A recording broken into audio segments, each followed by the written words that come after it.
Praise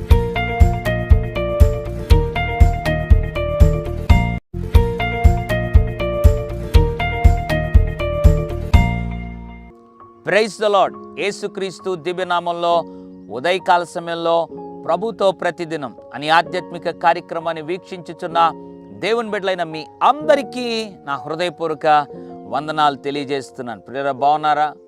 మనుషులను నమ్మి నమ్మి నమ్మి మోసపోయామండి.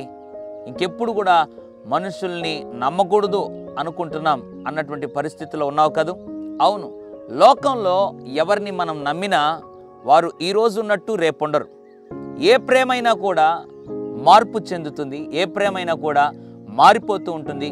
ఈరోజు వారు చూపించిన ప్రేమ రేపు వారు మన ఎడల చూపించలేరు, అది ఏ బంధమైనా కూడా.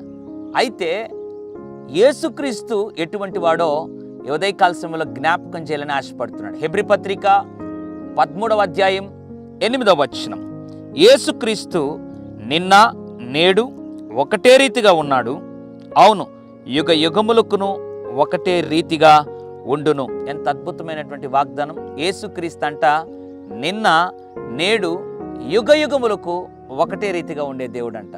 అంటే అర్థం ఏంటి? ఆయన మారనివాడు, ఆయన ప్రేమ మారదు, ఆయన వాత్సల్యం మారదు, ఆయన యుగ యుగములకు ఒకటే రీతిగా ఉన్నాడు. ఈ మాటను బట్టి మనం బలంగా అర్థం చేసుకోవాల్సిన విషయం ఏంటంటే, ఎంత నమ్ముకోగలమో, ఎంతగా ఆయనను విశ్వసించగలమో అంతగా విశ్వసించుటకు నమ్మడానికి ఆయన ఒక్కడే పాత్రుడు, యోగ్యుడు. ఎందుకంటే ఆయన మారనివాడు. మనుషుల్ని ఎంత నమ్మినా వారు ఒకానొక సందర్భంలో మారిపోవచ్చు, మారిపోతారు కూడా. అయితే యేసుక్రీస్తు మాత్రం నిన్న నేడు యుగ యుగములకు ఒకటే రీతిగా ఉండే దేవుడు. నా జీవితంలో కూడా ఎంతోమంది మనుషులు నమ్మాను.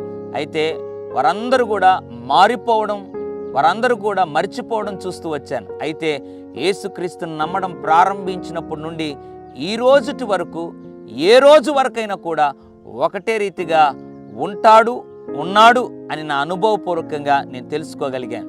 నీవు కూడా మనుషులు నమ్మటం కంటే యేసుక్రీస్తుని నమ్మి ఆయననొక్కడిని ఎక్కువగా నువ్వు ప్రేమిస్తే ఏ రోజు మోసపోవు, ఏ రోజు కూడా మరిచిపోవు. ఆయన నిన్ను మర్చిపోడు, ఏ రోజు కూడా విడిచిపెట్టబడవు.